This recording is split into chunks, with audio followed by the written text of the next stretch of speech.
Most producers use reverb to make sounds bigger, but if you use it wrong, it does the exact opposite. It makes your mix softer, muddier, and less focused. In this video, I show you 3 ways how reverb can ruin the mix and how to fix each one. So let's get to it. Problem number 1, reverb blurs the source. Reverb is mainly a tool to create depth and space. But when the reverb is too attached to the original sound, it stops creating depth and starts blurring the source. Have a look on this example.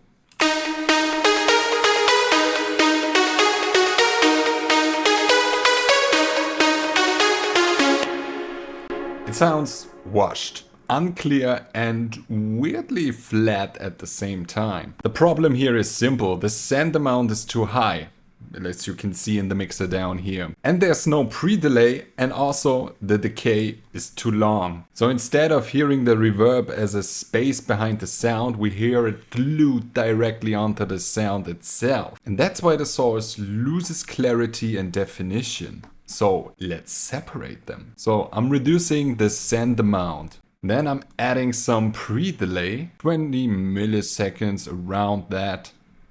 And I'm also shortening the decay. Right now it's at 3.3 seconds. That's way too long.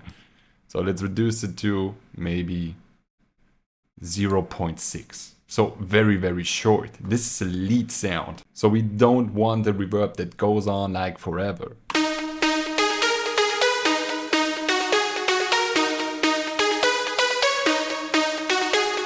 It's quieter, that's completely normal, but overall the reverb starts a little later, gets out of the way faster, and leaves more room for the dry signal to stay clear and present. Problem number 2, reverb fills the mix with mud. Reverb can create space, but it can also hit every gap with low-mid fog.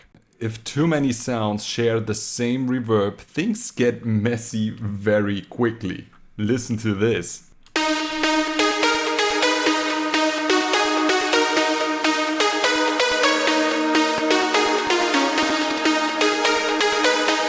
So now we have too much unfiltered reverb building up in the mix, and the result is this thick muddy fog that we hear.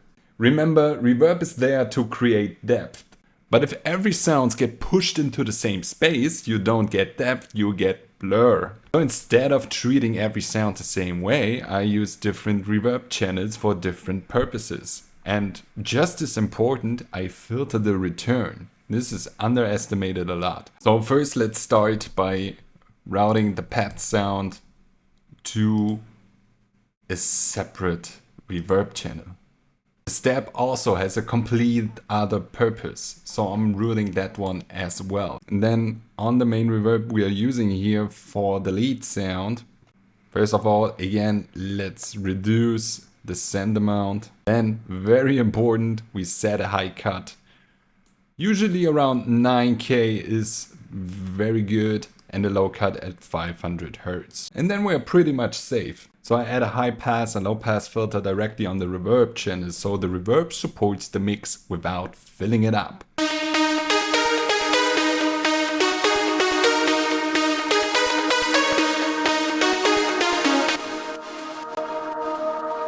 Much better. Now everything feels clearer, and each reverb actually helps to create space instead of covering the mix in fog. And now problem number 3, reverb pushes important sounds too far back. If everything is wet and wide, the main element stops feeling important.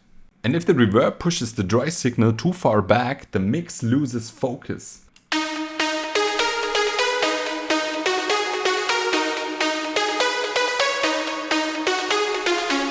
In this example, the reverb feels like the hero, while the original sound becomes secondary. And obviously that's not what we want. Reverb is there to support and not to be the hero. At least not on the lead sound. So let's bring the focus back. I'm turning the dry signal up a little bit. So to at least, maybe 100%. I'm using some pre-delay and a shorter decay time to separate the source from the space around it. Again, high cut, at around 9K and low cut at around 500 hertz to be on the safe side here. Narrow it down a little bit so it doesn't need to be that wide as a drop lead. And then we have more clarity.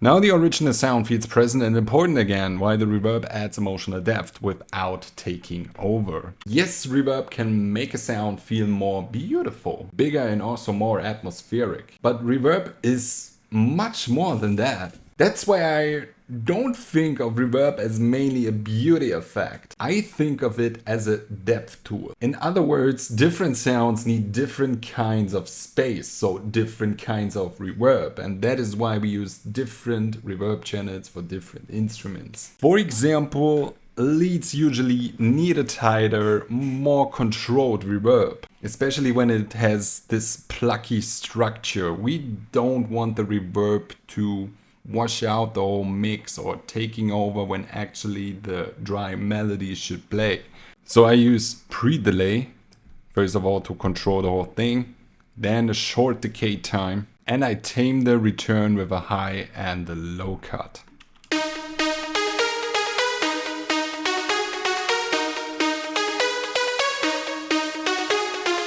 On the other hand, pads, textures and atmospheric sounds can usually handle a wider and longer reverb because they are not there to carry the main focus. So before you add reverb, ask yourself, what role is the sound supposed to play? Does it need to stay close to the listener, support from the middle, or disappear in the background?